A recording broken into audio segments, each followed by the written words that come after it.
بسم اللہ الرحمن الرحیم. This is Muhammad Iqbal from Toronto. السلام علیکم. 8 فروری کے الیکشن ہو چکے. 10 فروری آ گئی. آج اتوار کا دن ہے لیکن ابھی تک پورے الیکشن کے رزلٹ نہیں آ رہے. اور پی ٹی آئی نے کے چیئرمین نے عمران خان نے آج اتوار کو احتجاج کی کال بھی دی ہے تاکہ جہاں سے جن کانسٹیچوئنسیز میں الیکشن کے رزلٹس نہیں آئے ان کے عوام وہاں پرامن احتجاج کریں اور اپنے عوامی مینڈیٹ کا دفاع کریں جو کہ زندہ قومیں کرتی بھی ہیں. 8 فروری کا دن پاکستان کی تاریخ میں ایک یادگار دن کے طور پر یاد رکھا جائے گا. ایک بے مثال دن کے طور پر یاد رکھا. ایک ایسی party P T I Pakistan Tehreek Insaf جس کے ہاتھ پاؤں باندھ کر اس سے الیکشن لڑوایا گیا, اس کے چیئرمین کو جیل میں ڈالا گیا, پارٹی کو توڑا گیا, پارٹی کا انتخابی نشان چھینا گیا, پارٹی کی ٹاپ ٹیئر جو لیڈرشپ تھی ان کو ڈرا دھمکا کر پارٹی سے الیکٹ کیا گیا. اور پھر جب الیکشن پروسیس شروع ہوا تو ہر سٹیپ پر فوج نے لوگوں کو دھمکیاں دی کہ الیکشن نہ لڑنے, پی ٹی آئی کا ٹکٹ نہ لینے کا سے منع کیا. لوگوں کو دوسرے نواز شریف کے ٹولے کے حق میں دستبردار کروایا. اس جبر اور ظلم کے عالم میں پی ٹی آئی نے الیکشن لڑا اور ایسی بے مثال وکٹری حاصل کی جس کی مثال شاید جمہوری تاریخ میں کہیں نہ ملتی ہو, پوری دنیا کی جمہوری تاریخ میں کہیں نہ ملتا ہو. پی ٹی آئی کے اپنے ریسورسز کے مطابق ان کے پاس جو فارم 45 ہیں اس کے مطابق وہ نیشنل اسمبلی کی 170 سے 180 کے درمیان سیٹیں جیت چکے ہیں. یہ بڑی بدقسمتی ہے کہ پاکستان پر ہمیشہ سے 1947 سے لے کے آج تک فوج کی ہی حکمرانی رہی ہے, کبھی ڈائریکٹ اور کبھی انڈائریکٹ. ابھی بھی فوج حکومت کر رہی ہے لیکن آگے سویلین کیا ہوا ہے. ماشاء اللہ پلس کچھ تجزیہ نگار اس سچویشن کو ماشاء اللہ پلس کہتے ہیں. جب ہماری عظیم فوج نے یہ دیکھا کہ پی ٹی آئی جیت رہی ہے تو الیکشن رزلٹ کو اناؤنس کرنے سے رکوا دیا. اب اس سے جو ملک ہے ایک نئے بحران میں داخل ہو گیا. جو لوگ جیتے ہوئے ہیں وہ احتجاج کر رہے ہیں اپنے عوامی مینڈیٹ کا, اور انہیں کرنا بھی چاہیے. اور فوج ہے کہ وہ رزلٹس میں ٹیمپرنگ کرتی جا رہی ہے, اور جوں ٹیمپرنگ کرتی جا کے رزلٹ مرتب ہو جائیں گے نئے جعلی تو وہ اناؤنس کرتے رہیں گے. ابھی تک قانون کے مطابق تو انہیں بہت پہلے رزلٹ اناؤنس کر دینے چاہیے تھے لیکن ابھی تک نہیں ہوا. اس کا نتیجہ کیا نکلے گا کبھی ہمارے فوجیوں نے کچھ سوچا بھی ہے؟ یہ ایف اے پاس ہمارے جو جنرل صاحبان ہیں جو ملک چلا رہے ہیں, کبھی انہوں نے سوچا بھی ہے کہ جب ایک میجورٹی پارٹی جو ہے پارلیمنٹ کی اپنے جس نے چاروں صوبوں سے ووٹ لیے ہیں, ہر کانسٹیچوئنسی سے بھاری ووٹ لیے ہیں, اس کو آپ اقتدار میں نہیں آنے دیں گے اور مائنارٹی لوگ وہ جو پہلے آزمائے ہوئے ہیں ان کو دوبارہ مسلط کر دیں گے تو وہ آپ کی اکانومی کا کیا حل کریں گے؟ جب پی ٹی آئی سڑکوں پر احتجاج کر رہی ہوگی تو نواز شریف کیسے حکومت چلائے گا؟ کیا فوجیوں نے سوچا ہے اس کے بارے میں؟ عاصم منیر صاحب نے سوچا؟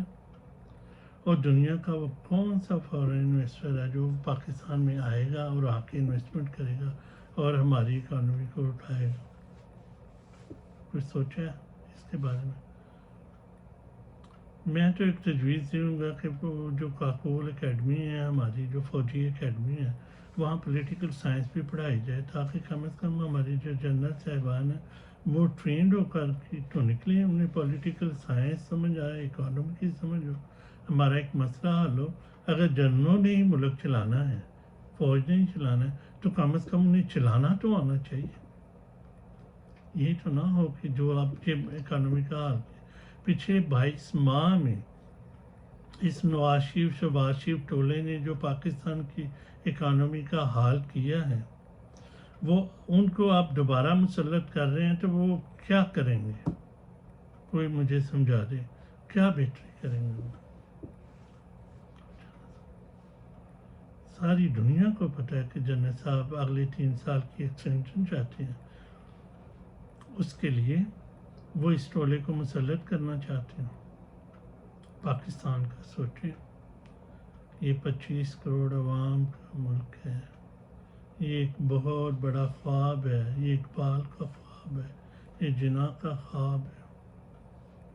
اس ملک کی سٹیزن شپ لینے کے لیے لاکھوں لوگوں نے اپنی جانیں قربان کی۔ 1947 میں جب پارٹیشن ہوئی، دنیا میں کوئی ملک ایسا نہیں ہوگا جس کی سٹیزن شپ لینے کے لیے لوگوں نے اپنے بچے مروائے ہوں، اپنے خاندان مروائے ہوں۔ کس لیے وہ آنا چاہ رہے تھے یہاں؟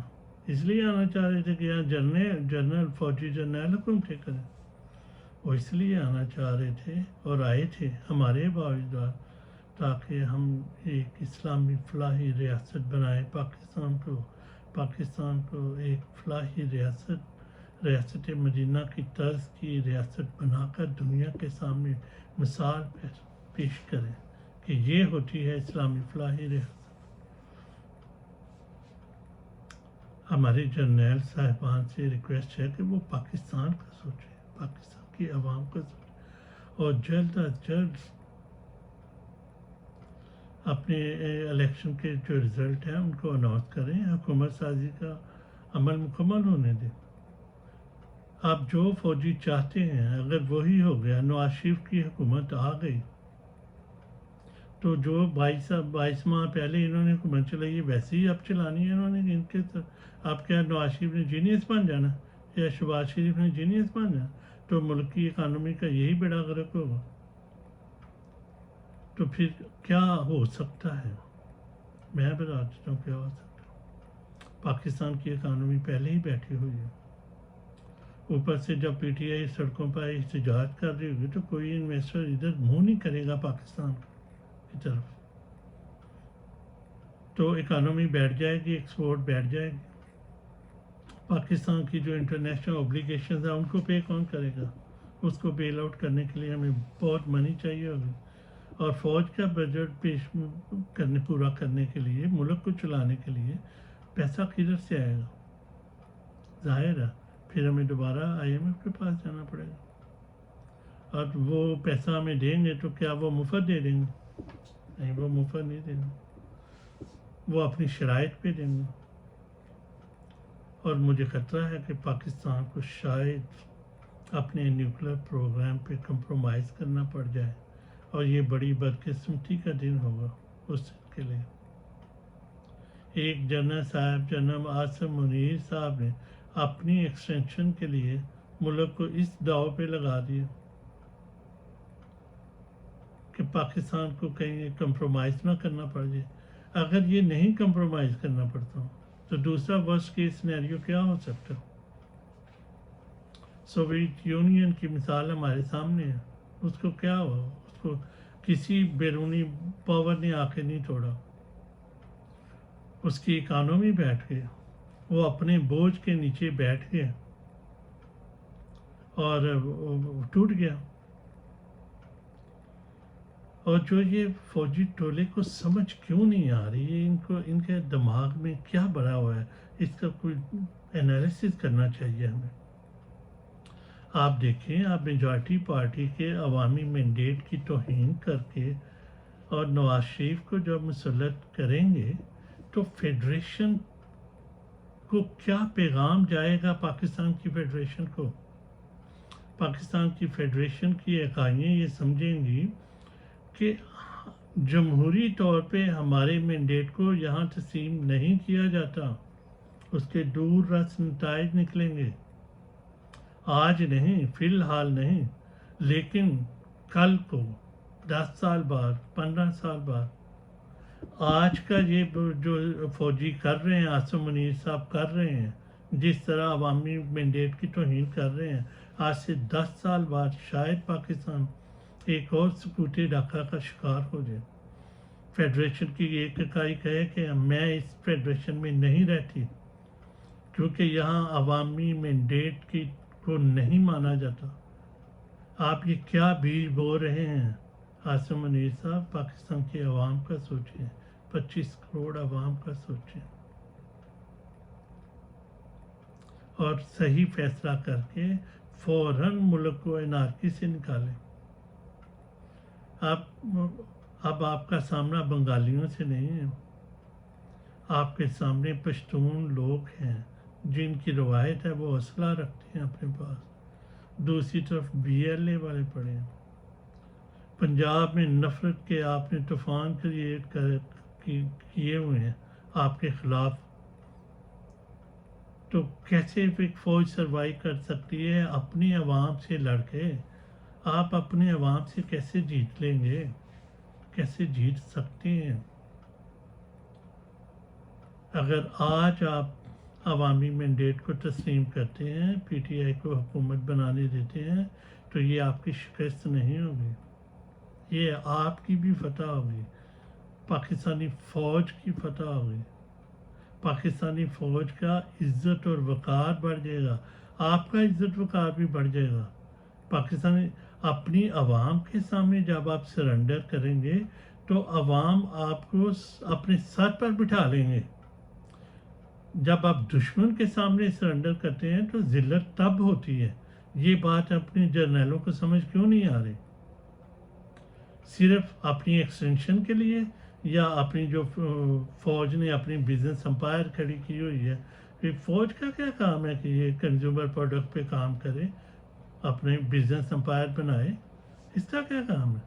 یہ فوراً ختم کرنا چاہیے۔ فوج اپنے سارے صرف اپنی دفاعی پیداوار کرے، اس پہ دفاع پہ توجہ دے، اور تمام کمرشل ادارے جو ان کو پرائیویٹائز کر کے عوام کے حق میں، اگر فوج اپنا ایک سیڈ کی کمپنی کھول کے بیٹھ جائے گی، میں مثال دیتا ہوں، انہوں نے ایگریکلچر لینڈ بھی ہم سے لے لی ہے، تو وہاں پرائیویٹ کمپنی جو ایک سیڈ کا کام کرتی ہے، وہ خاک کمپٹیشن کر سکے گی؟ کیا کرے گی وہ؟ تو ملک کی اکانومی کا بیڑا غرق نہ کریں۔ آپ اپنا دفاع کا کام کریں، سویلین کا کام ہے وہ بزنس کریں، وہ اپنا کاروبار کریں۔ تو ابھی بھی وقت ہے، ٹائم نہیں گزرا۔ آپ اپنے یہ جو فوج میں جو اتنے جرنیل بیٹھے، اتنے بڑے بڑے تغمے لگائے، ان کی اچیومنٹ کیا ہے؟ کہ لائف ٹائم اچیومنٹ کیا ہے؟ صرف ایکسٹینشن لینا؟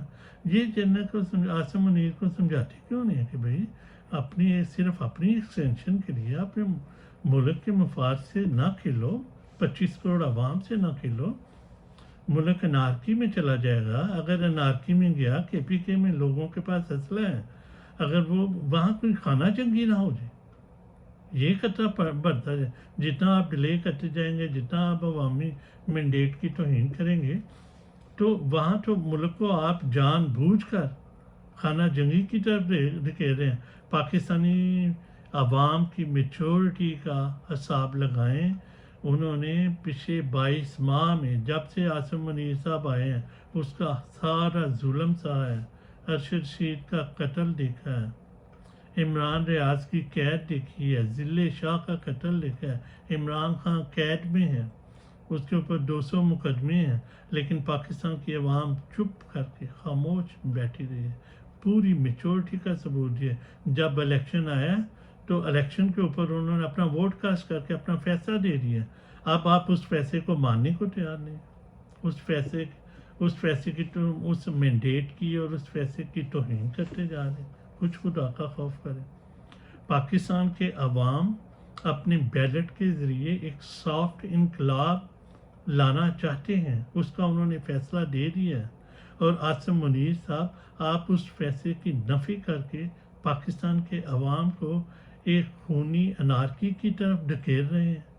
کچھ خدا کا خوف کریں.